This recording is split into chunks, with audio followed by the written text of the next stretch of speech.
So you can be a millionaire today and you be broke tomorrow and none of those bills moved out your pocket. That's also why, like you see, the gross national product never matches the stock market. It never, because it's not the product, it's you. But they keep you diverted. Do you understand? So you're looking at stock going up and down, and what they're doing is really measuring energy flow from you. So the gross national product, or actual objects of manufacture that the common people think makes up those numbers, is really the mathematical electrical output of you making up those numbers. Because you don't have any money. You're not allowed to have any money. And that's regulated. That's why when you go to deal with these banks which are using, and you can check it out for yourself, if any of your members of your family work in a bank, just ask them, what are the 10 points of codes that all banks operate on? They might look at you twice and not tell you, but they're operating on 10 points of the Uniform Commercial Codes. Commerce. All right? And so when you come in there, you and your account together are dealt with as an instrument of commerce, not the instrument that you pass. Do you understand? Which is also why, as soon as you move a certain amount of notes, pardon me, in those institutions, that they will report you immediately to the IRS. And you can't even buy anything with a large sum of money. They have the outline of basically starting with 10,000, but you do 5,000, they'll call. Believe me. Do you understand what I'm saying to you? And the reason they do it is because they're working together. You think they're separate, they're not. Do you understand? So them, the hospitals, the politicians, and the international bankers are working together because they're holding you in bondage. So they also have the problem of the rest of the civilized world trying to put them in check. So they have the problem of, put it this way, isolating you. At the same time, they have to be an octopus with their arms and everybody else's thing. So it's a contradiction, and this is a problem that they're having. So one of the things that they plan to do to deal with the emergency that's almost sure to come is to kill us off in large numbers. And so they're suspecting that most of us won't wake up in time to put this in check. They also have it set up whereas most of us, if we travel outside the country or we deal with other persons, it's usually on a trip. You know, on a vacation type trip or some kind of a junket that you pay a traveling agency and then you go out, but you don't really deal with the people. And so most of the Asiatics here deal with the other people around the world only on that level. And also others are told not to talk to you, even when they come here from the islands and other places. They can deal with you economically, but they generally don't live in the same communities with you, and they won't talk to you on international law principles or they'll be deported. Because they all know that you're Moors and they all know that you're home. And they all know that that constitution that runs this government came from you. But they also know that you think it came from the European. And they also know that you think that Jesus was a European. And they also think that that constitution regulates him and you're outside of it. And that you're waiting for a program for somebody to give you some rights temporarily so you can vote and do other things and stuff like that. Well, all that's fiction. The real deal is the United States Republic has been overthrown without firing a gun.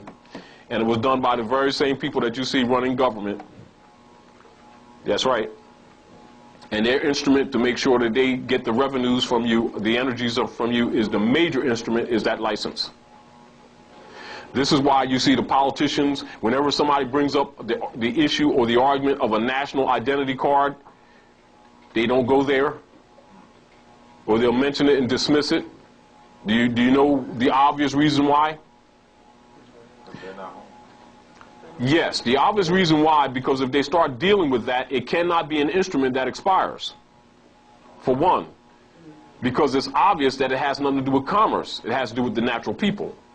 So therefore, they'd have to list everyone on that nationality card, their natal bloodline, your pedigree.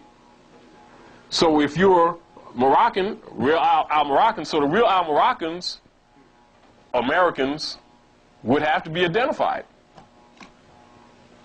Yes, this is Al-Moroccan. Yeah, we're Al-Moroccans. that means descendants of Moroccans, and they corrupt it by saying Americans. But that's us. They're not our Moroccans. They're Europeans. And see, so then you got all these grown adults that really believe that Santa Claus was real, and that bunny rabbits laid chicken eggs, and that human beings come in plaids, and light-skinned green people and dark-skinned orange people, and you can get light-skinned black leather coats at the mall. And you know, you really got a lot of adults that really are in that frame of mind, and they feel comfortable. But when you start examining things from a law position, all these things must be disseminated in their proper status. And of course, they will discover that they are living a fiction. Now you got a problem. Because they recognize that they've been had. Some of them are so spooked that they won't get there. They know something's wrong, but they don't think, their attention span is like that. So it's going to be about 3 minutes. But one or two that haven't been drinking and drugging, that still can go up under the sun and not get burnt, and their circuitry is running, will recognize human beings are not crayons. Human beings have nationalities. They have national standards on the parkway that you can go right here in Philadelphia or the United Nations, and you see a national standard that represents the nations of the earth. And it don't say light-skinned green people here and the light-skinned black people here, and black comes in light textures, and you got the dark-skinned white people and the green-skinned brown people, and you know, you got a lot of boys and girls. And then plus, because of their arrogance and self-righteousness, you know, you start pointing out their inconsistency on the intelligence scale, they'll burn stuff down.